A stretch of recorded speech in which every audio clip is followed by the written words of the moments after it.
नमस्कार, welcome to विद्यामिट।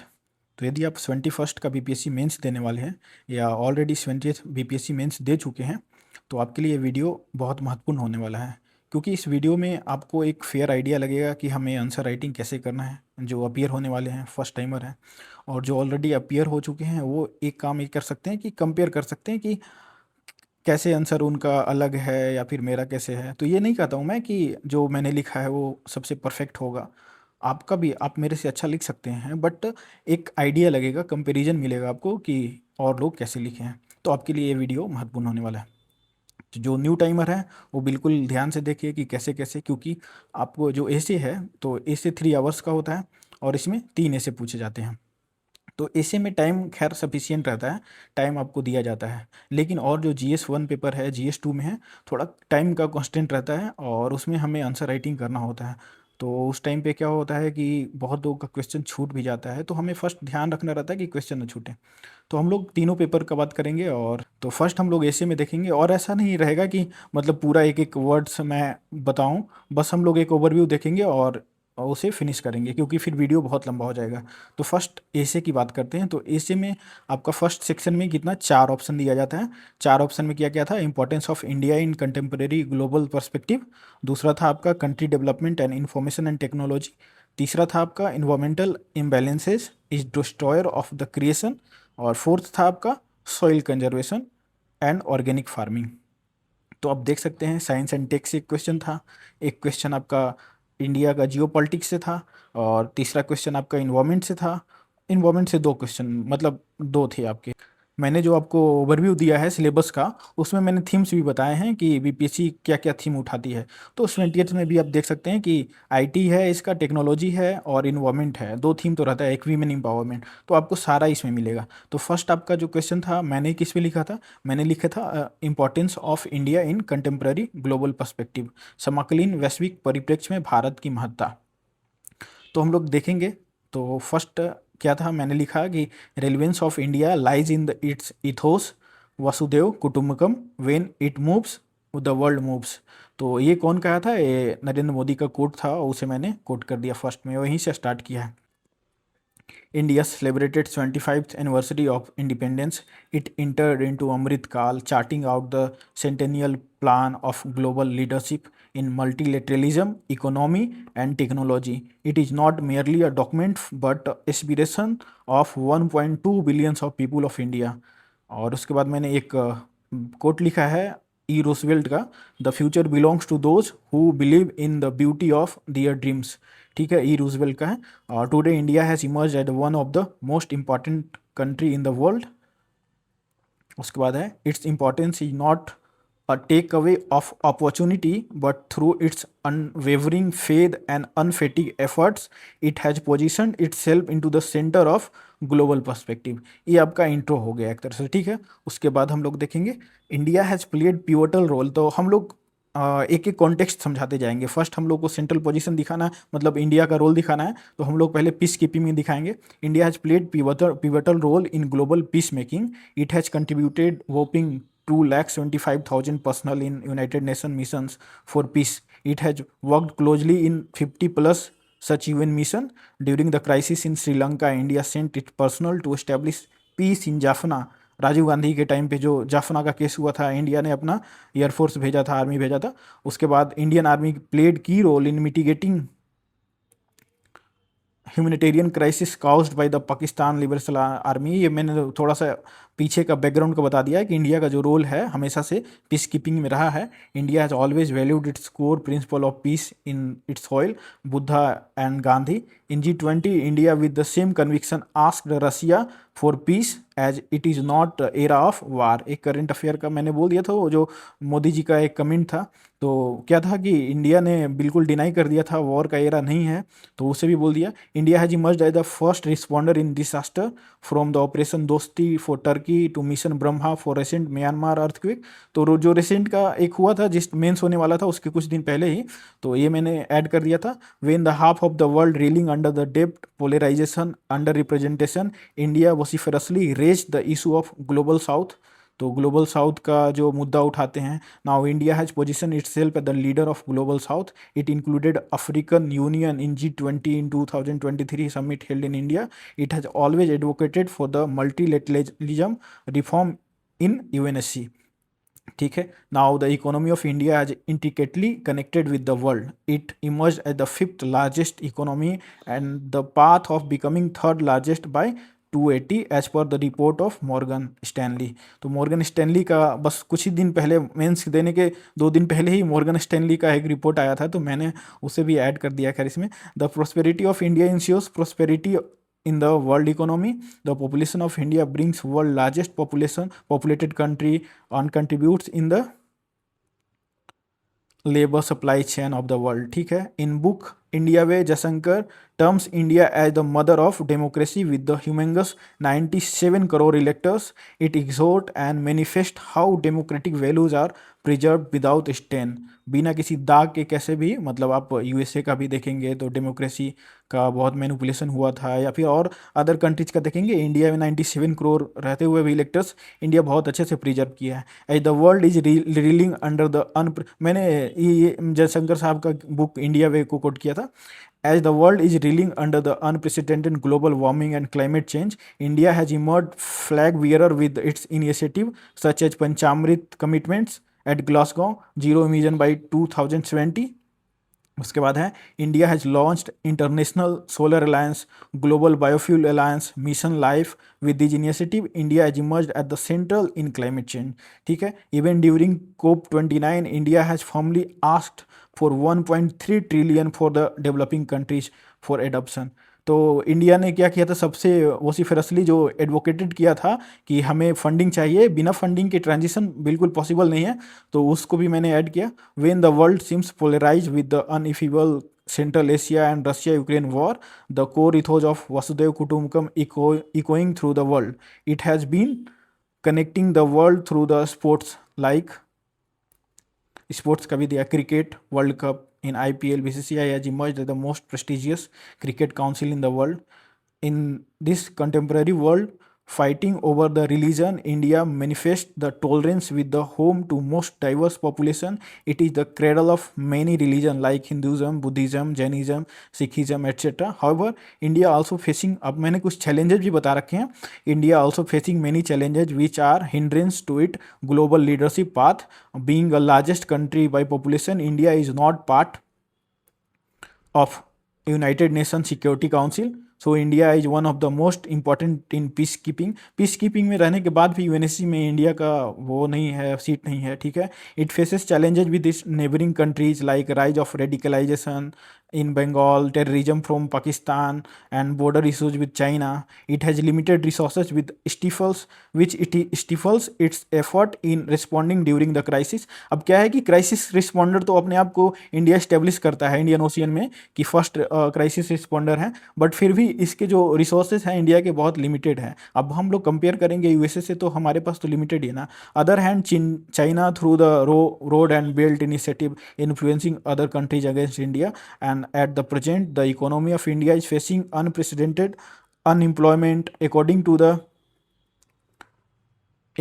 the report of International Labour Organization ILO का report, 64% graduates in India are unemployed and 11.2 are multidimensional poor. तो ये भी मैंने add कर दिया है। और recent allegation by USA eligibly for 21 million fund for the enhancing voter turnout in India raise the question on the sovereignty of its electoral process. तो अभी कुछ दिन पहले कुछ आया था ना कि उनके टाइम पे, यूएसए के प्रेसिडेंट के टाइम पे, जो पिछले प्रेसिडेंट थे उनके टाइम पे 21 मिलियन कुछ इंडिया को फंडिंग किया गया था। तो एक सोवरेंटी के ऊपर एलिगेशन ही था।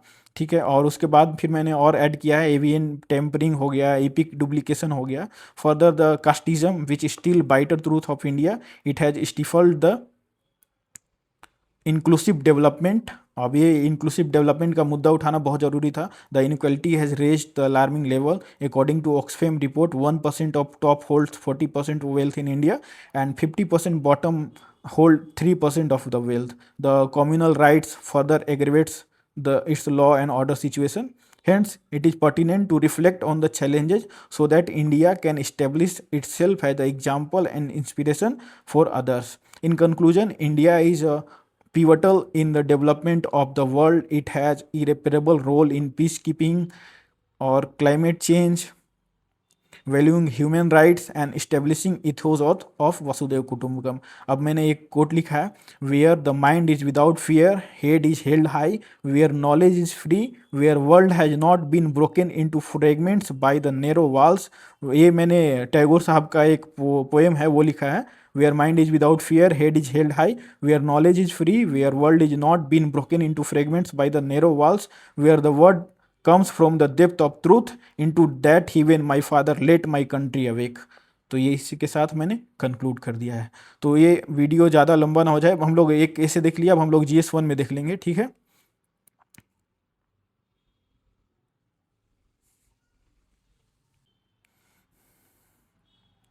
तो ये GS1 है. पहले हम लोग लॉन्ग क्वेश्चन देख लेंगे, उसके बाद शॉर्ट भी देख लेंगे. तो लॉन्ग क्वेश्चन में क्या क्या था, तो जैसे पटना कलम शॉर्ट क्वेश्चन देखते हैं. पटना कलम के बारे में मैंने ऑलरेडी वीडियो भी बना रखा है.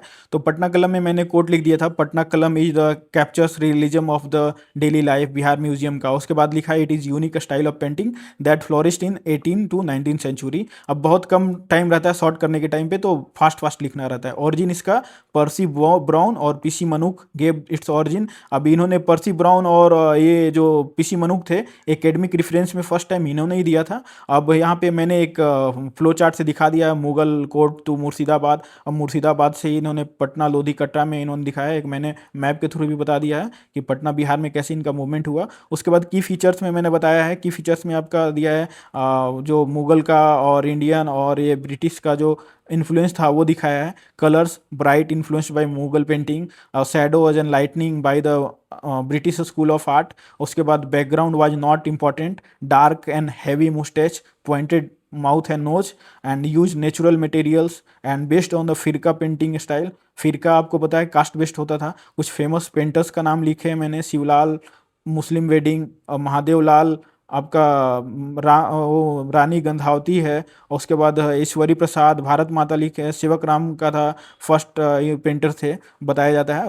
उसके बाद मैंने बताया Patna Kalam was better than other contemporary painting. Decline इसका बताया, no protection from the royal family, lithos press. उसके बाद डिक्लाइन इन ट्रेड एक्टिविटी था, ठीक है. अब इतना से मैंने वो बहुत फास्ट लिखना रहता है, क्योंकि मैं क्या करता हूँ, लॉन्ग आंसर फर्स्ट लिखता हूँ, उसके बाद शॉर्ट आंसर लिखता हूँ. तो ये था आपका पटना कलम. उसके बाद मौर्यन आर्ट एंड कल्चर था. तो मौर्यन आर्ट एंड कल्चर का भी ऑलरेडी मैंने वीडियो बना रखा है, तो इसमें भी मैंने शॉर्ट क्वेश्चन था, तो जैसे जैसे था फास्ट फास्ट लिखा मैंने, ठीक है. उसके बाद हम लोग बात करेंगे, ये जैसे चंपारण का ही बात कर लेते हैं, ये लॉन्ग आंसर है, तो लॉन्ग आंसर पे बात करेंगे. Describe the Champaran indigo movement and explain its impact on the Indian freedom struggle. तो ठीक है, तो मैंने स्टार्ट किया है. Doctor Rajendra Prasad in his book Atmakatha notes that Champaran indigo movement was the first mass movement led by the Mahatma Gandhi in 1917, which was not merely peasant wins but a psychological win over the British by the means of non violence. ये मैंने doctor Rajendra प्रसाद की आत्मकथा से एक note किया था कि उन्होंने बोला था कि ये जो इंडिगो का रिवोल्ट था वो बस इसलिए महत्वपूर्ण था कि जो लोग हैं इंडिया के जो डरते थे ब्रिटिश से, उनका साइकोलॉजिकल जो हार मान चुके थे वो जीत गए. वो साइकोलॉजिकली ऐसा सोच लिए कि हम लोग यूरोपियंस को हरा सकते हैं. तो यही इन्होंने आत्मकथा में लिखा था, तो मैंने इसको कोट कर दिया उसमें इंट्रोडक्शन में, ठीक है. उसके बाद मैंने मैप में दिखा दिया है कि कहाँ पे ये मूवमेंट हुआ था. अब नेक्स्ट हम लोग मूव करेंगे, इसमें क्या क्या था. काउजेस था अंडर जेराइत, और आपका तीन कठिया सिस्टम था. जेराइत में था system labours were ill paid. अब उनको पेमेंट अच्छे से नहीं मिलता था. Tinkathia system which peasants were force to cultivate indigo on 3/30 parts, 3/20 parts. उसके बाद सॉइल डिग्रेडेशन था. उसके बाद price rise due to shortage of essential because of land diversion to indigo और food diversion to world war first. तो world war भी चल रहा था एक तरफ से, तो इस तरफ काउज ऑफ मूवमेंट थे. उसके बाद कोर्स ऑफ मूवमेंट में मैंने एक आपका फ्लो चार्ट बना दिया है, कब कब कैसे कैसे महात्मा गांधी आए और उन्होंने क्या क्या किया, किस से मिले, ठीक है. तो ये सब शॉर्ट में था एक फ्लो चार्ट में. इसके बाद मैंने क्या किया कि इसके बाद मैंने कुछ कोर्सेज बता दिए कैसे कैसे महात्मा गांधी मूवमेंट किए, और उसके बाद क्या क्या हुआ। उसके बाद रिजल्ट पे आ गए। रिजल्ट था agrarian act was passed in March 18। फिर planters were asked to return 25% illegally collected taxes. फिर इसका इम्पैक्ट था इंडियन फ्रीडम स्ट्रगल के ऊपर। इमरजेंस ऑफ मास लीडर्स थे, ठीक है। और उसके बाद था आपका ब्रज, वही एग्जाम्पल भी दे रखे हैं मैंने। फिर फर्स्ट सिविल डिसोबीडियंस मूवमेंट था, और उसके बाद मैंने मोबिलाइजेशन ऑफ पीजेंट्स लिखे। फिर कंस्ट्रक्टिव वर्क थे, it come as the potent tool as to fill the vacuum period truce. और उसके बाद स्ट्रगल ट्रूस मेथड में कंस्ट्रक्टिव वर्क बहुत काम करा था, क्योंकि उस पीरियड को लोगों को इंगेज करा। फिर Mahatma Gandhi as undisputed leader, from here Mahatma Gandhi era started with made paradigm shift in the movement, ठीक है। और ब्लो टू द यूरोपियंस इसलिए था कि the return of the illegally collected taxes was a great blow to the European planters who ultimately left the region, ठीक है। ये कुछ कुछ इम्पैक्ट बता दिए। लिमिटेशंस भी मैंने कुछ बता दिए।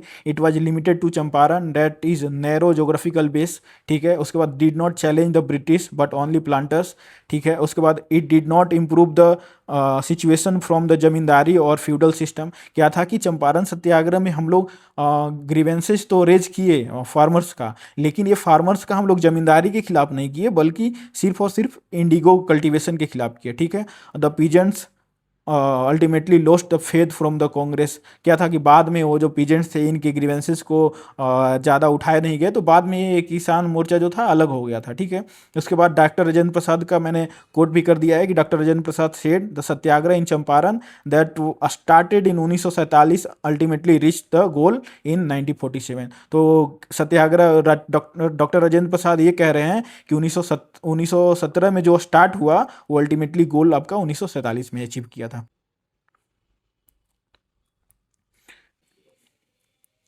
नेक्स्ट है आपका exam in the expansion of western education in Bihar in mid 19। तो ये सबका अच्छा ही जाता है, तो सब लोग इसका लिखे होंगे। मैंने क्या किया, फर्स्ट मैकॉले का एक self of book of the west is far better than literary work of the Arab and Indians, ये मैकॉले का मैंने लिख दिया था। और उसके बाद स्प्रीड ऑफ वेस्टर्न एजुकेशन, उसके बाद फिर जो भी हुआ कुछ इंडियन इलाइट क्लासेस था, मिशनरीज थे और कंपनी था। और इनका जो catalyst of the western education थे, क्योंकि इन्होंने ही प्रेशर दिया था गवर्नमेंट के ऊपर वेस्टर्न एजुकेशन को बढ़ावा देने के लिए। तो इसमें आपके फर्स्ट आपके आ गए इंडियन इलाइट्स हो गया, they thought to in the prevailing social evils such as sati purdah. तो इंडियन इलाइट्स का जो थे पढ़े लिखे लोग थे, उनका ये कहना था कि वेस्टर्न एजुकेशन लाने से क्या होगा ना कि जो सोशल इविल्स हैं वो ख़त्म होंगे। और मिशनरीज का क्या था, मिशनरीज तो चाहते ही थे कि जब ये लोग साइंस और टेक्नोलॉजी पढ़ेंगे तो इनके जो रिलीजन है उस पर फेद उठ जाएगा। और कंपनी को चाहिए था, आप क्लरिकल लेवल के एम्प्लॉय चाहिए थे जो उनके कार्यभार समाज कुछ कुछ कार्य कर सके।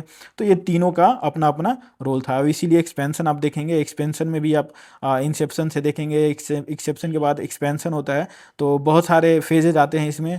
Imad Ali establish science society, तो इंस्टीट्यूशनल था आपका, आपका फर्स्ट 1813 एक्ट भी था। तो वो सब मैंने मेंशन कर दिए।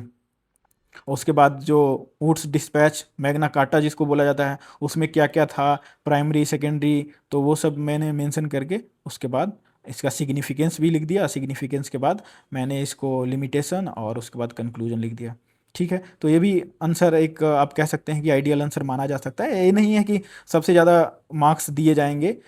अब इस वीडियो में तो सारा कॉपी डिस्कस करना मुश्किल हो जाएगा, क्योंकि वीडियो बहुत लंबा हो जाएगा। तो हम लोग जो जो मतलब लॉन्ग क्वेश्चन है उसी को डिस्कस करके हम लोग आगे बढ़ जाएंगे, ठीक है। और शॉर्ट क्वेश्चन में तो सभी लगभग लगभग एक जैसे ही लिखते हैं। तो और हम लोग अब GS2 के बारे में बात कर लेते हैं, ठीक है। GS2 देख लेते हैं।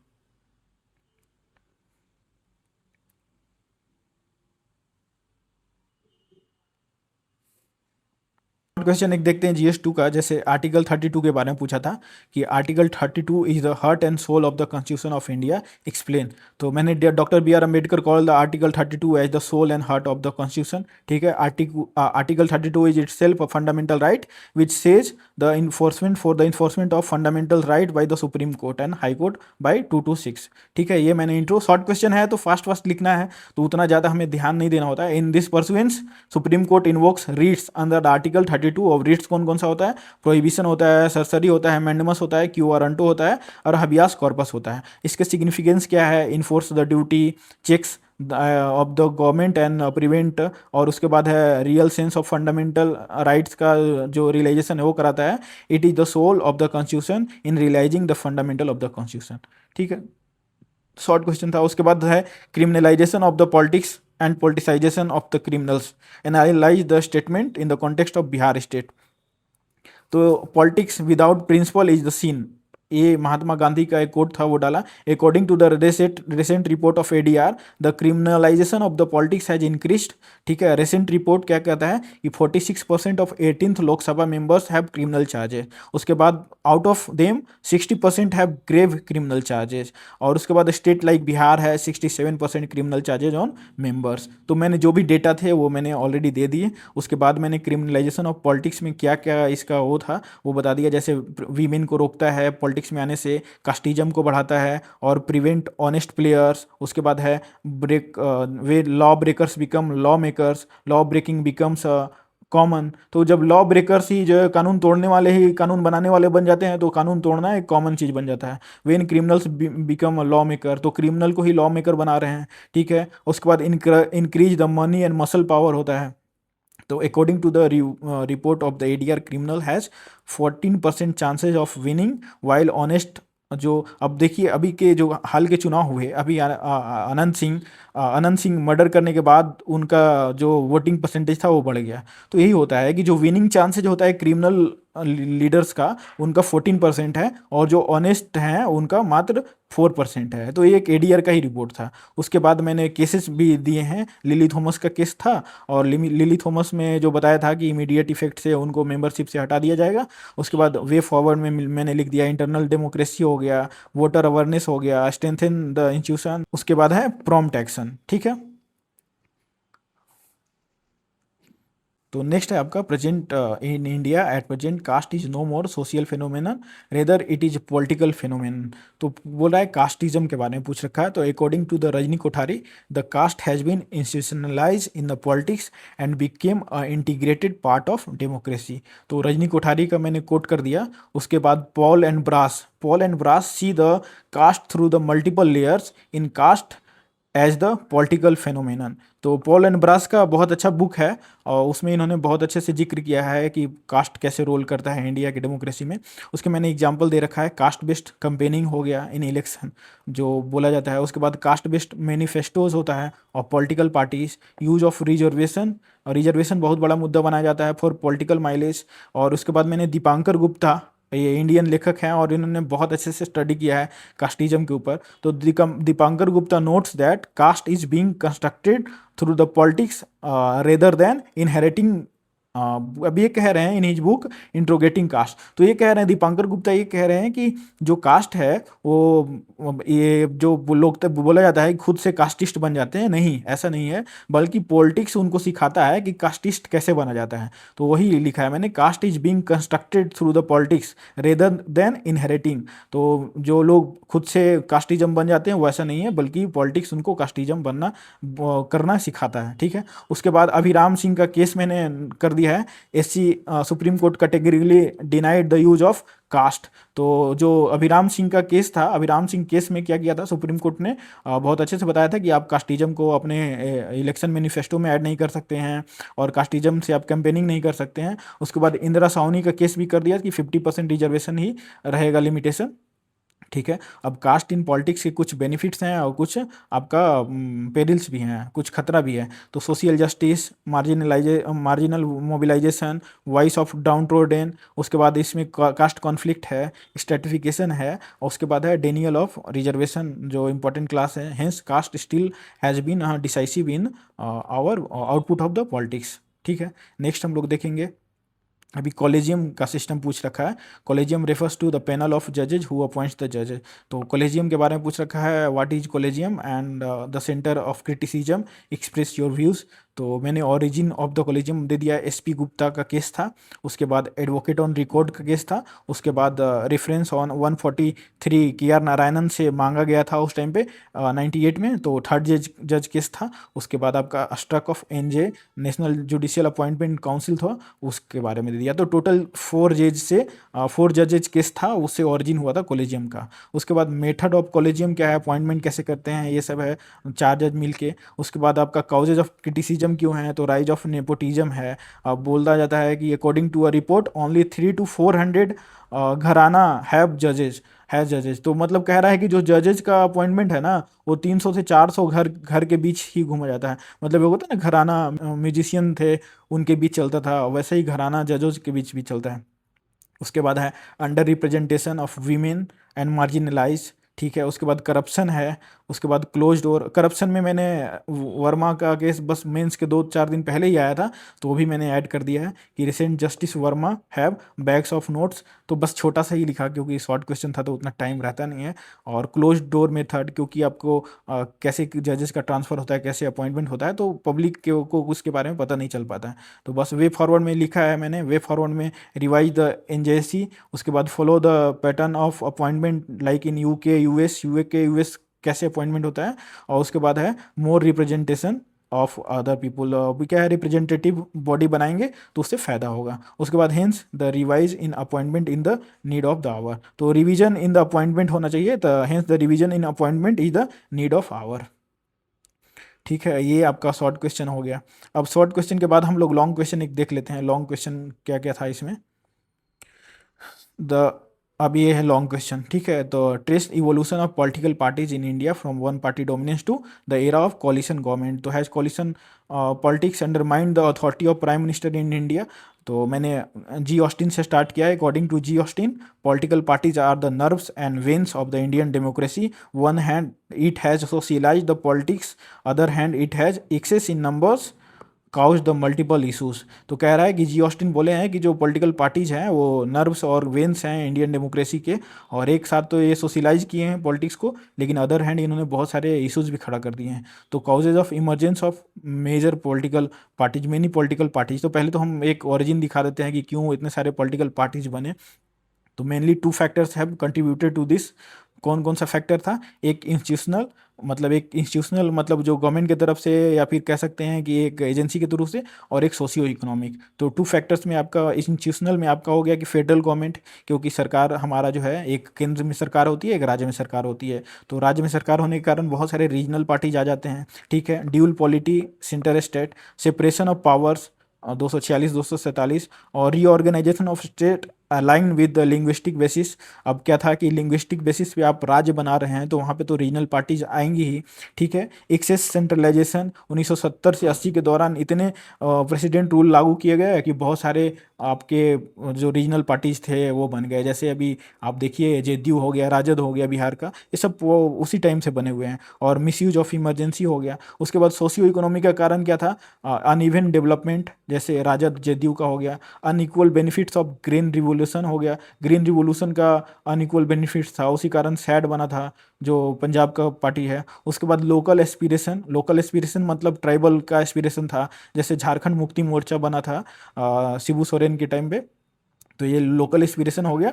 और son of the soil doctrine हो गया, मतलब एआईडीएम के जो साउथर्न स्टेट में बने लैंग्वेज या बोल सकते हैं, या सन ऑफ सॉइल डॉक्ट्रिन में बोलते हो तो एआईडीएम के हो गया। उसके बाद ये हो गया more than 100 times of the state emergency before the SR Bommai case, तो ये भी मैंने हाईलाइट कर दिया बस।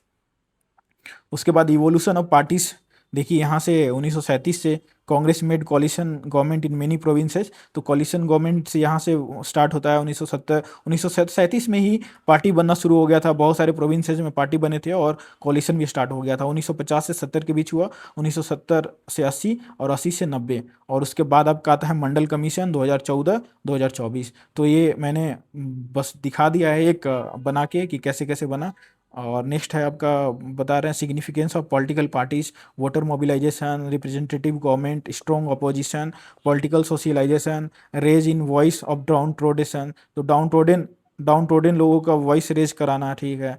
और उसके बाद मनी मसल पावर यूज कौन कौन से हैं, lack of women and youth representation, lack of party internal democracy, formation of minority government, formation of minority government का मतलब ये हुआ कि बहुत कम परसेंटेज वोटर लेके गवर्नमेंट बना लेते हैं। जैसे क्या था कि Delhi government form by 33% voting percentage. तो एक्चुअली तो होना चाहिए कि 50% एटलीस्ट वोट दे वही गवर्नमेंट बनाए, लेकिन 30% पे भी सरकार बन जाती है क्योंकि इतने सारे पॉलिटिकल पार्टी होने की वजह से ही।